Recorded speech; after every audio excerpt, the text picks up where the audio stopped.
Donald Trump, that the country does not want to see this nonsense go on. This is ridiculous. Jack Smith has made a fool out of himself.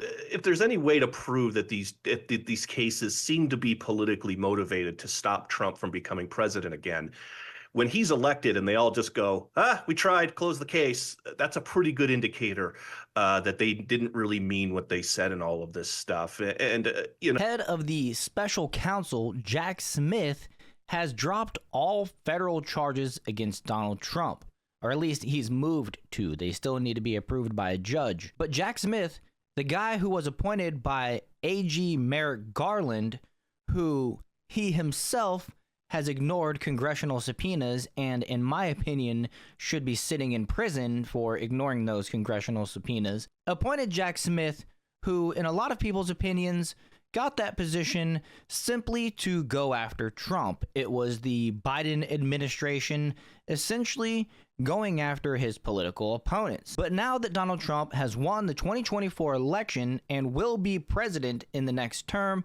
Jack Smith is moving to cancel all federal investigations. First, I want to show you a clip from Fox News, and then I want to go to Megyn Kelly to see what she has to say about this breaking news. All right, I think Carrie Urbon's joining us now, John, Fox News legal editor. Carrie, your thoughts? Yeah, this was the right decision by the Department of Justice, as has been mentioned. We were expecting this, but this is because of DOJ's long-standing policy about not indicting / prosecuting a sitting president. And it looks like that Jack Smith's team did, in fact, seek the guidance of DOJ's Office of Legal Counsel, which is like the general counsel for the Department of Justice, in asking for these cases, the indictment to be dismissed, and OLC concluded that the prohibition on the federal indictment of a sitting president is, quote, categorical. And so that's why we knew this was coming. The Department of Justice made the right decision here following longstanding policy, and also not just the policy, but it's also in the best interest of the country, given Donald Trump's resounding win just recently.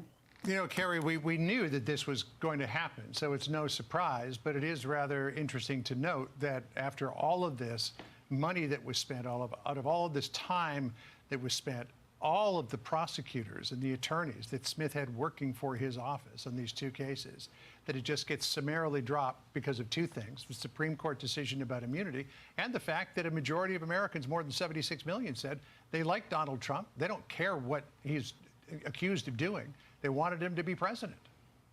But your question gets to the wisdom of even bringing this case in the first place. You have the January 6 cases, you have the classified documents cases. I've said this many times on air. Just because you can do something doesn't mean that you should.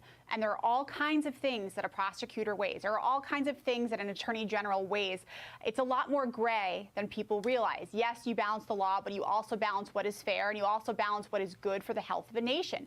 When you are coming at a former sitting president and the possible future president, you have to be so incredibly careful, and you better hope, and your case, I should say, better be lock solid. I mean, there's no chance of it getting overturned. There's no novel legal theories, none of that. And in the January 6 cases, that just wasn't true. They were bringing untested legal theories. In other words, they were bringing the law against Donald Trump in a way that it had not been applied before. The Supreme Court addressed actually an aspect of the law that they were attempting to bring against both Donald Trump and all the January 6 defendants. And the Supreme Court said, hey, look, this law that you're using against Trump and these defendants, it's not a blank check that you can kind of insert and write into what you want it to be. And that happened in June. Then you had the Supreme Court immunity decision. And so, again, while, yes, to your point, $50+ million was spent, the reality is it didn't have to happen in the first place. And that's, going to be something debated, I think, by historians for a long time. Carrie, thank you. So I want to ask you guys a question there, because they referred to the Supreme Court ruling that presidents have immunity.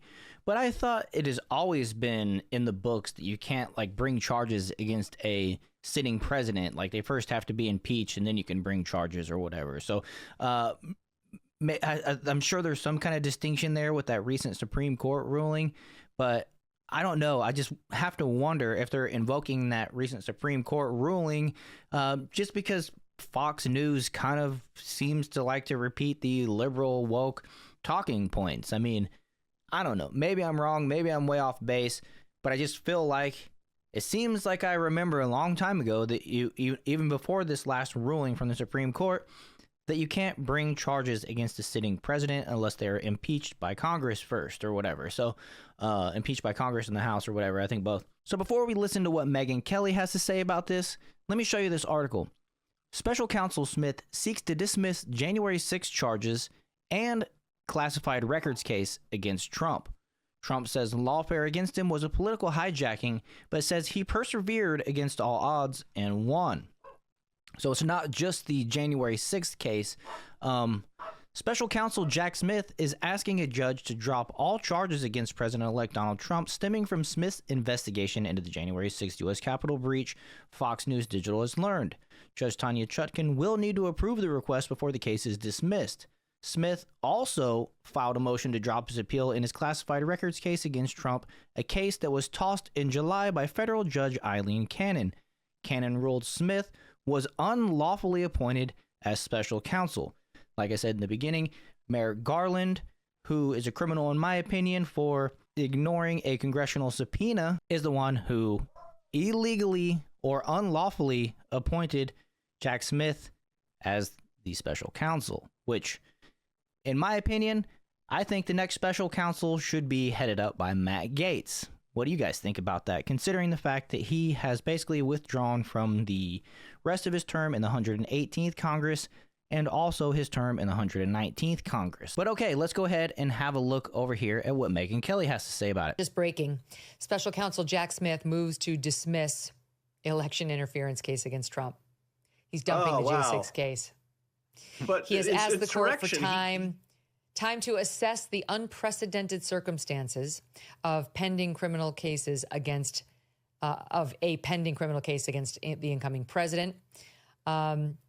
He wants the case dismissed without prejudice because he's a douchebag, because he wants the ability to bring it again after Trump leaves office.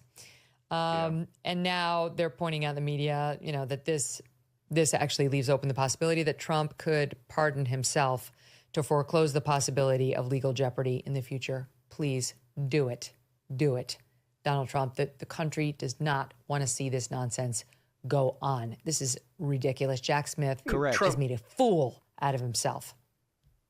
If there's any way to prove that these cases seem to be politically motivated to stop Trump from becoming president again, when he's elected and they all just go, we tried, close the case, that's a pretty good indicator that they didn't really mean what they said in all of this stuff. And, I'm not a fan of what happened on January 6th, but the insurrection thing, the 14th Amendment, it was never charged with this. We can argue about the legality of the fake electors, but really, if he really did commit these crimes against the country and democracy, and you just fold shop, when he wins, it's kind of like the end of democracy Hitler talk. We called him Hitler. It was going to be the end of democracy. And then he wins. And now it's like, we'll work with him.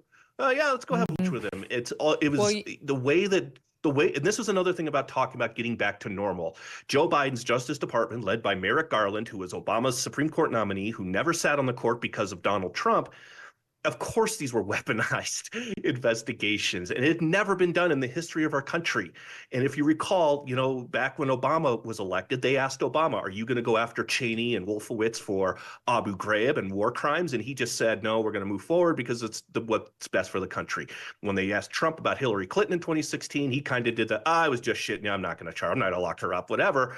And then in 2020, here's Joe Biden going, we're going to investigate him and we're going to charge him with crimes. And all of these prosecutions, all of these storytelling, all the storytelling by the media has gone for one purpose, which was to keep Donald Trump out of the job he's about to enter. And they tried really hard on this. Coming out now and saying, well, we're going to drop these investigations, we're dropping these cases, is like coming out after the Super Bowl and going to the press conference after and saying, well, you know what? Well, we forfeit. Well, sorry, you've already lost. Like, their whole goal was to try to get a jury to look at these cases, take them seriously, and punish Donald Trump. And in a way, they got it. They got their case heard. They got a jury, not of 12 people, but of 150 million people who came out a few weeks ago and said, you know what? We saw all this evidence. We don't buy it. That's the end of the day. I mean, I think if people really believe that Donald Trump had tried to overthrow democracy and destroy the country, and they believe those charges, he probably wouldn't have won, even with the terrible record of Biden and Harris. At the end of the day, they didn't believe it. And this is infuriating to the left that put all their eggs in this basket and watched each one of them crack. Look, they wasted over $50 million trying to go after Trump in these special counsel prosecutions, right? That's not even counting what's been going on in the New York case and the Georgia case, the RICO case brought on by Fani Willis.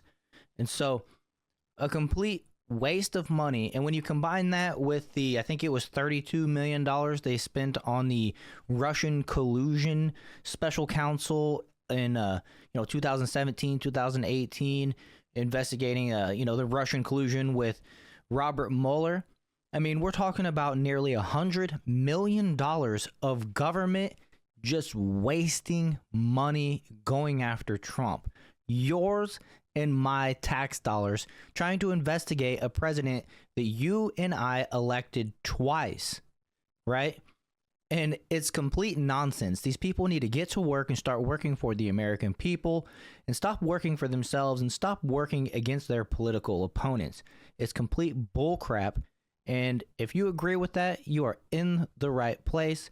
So make sure you hit that like button, subscribe to the channel, share this video, and come visit me on Wednesdays and Saturdays at 6 p.m. Eastern Time with the Jar Openers podcast. I'd love to see you guys there, but if not, I hopefully will see you guys in the next video because you're not going to want to miss it.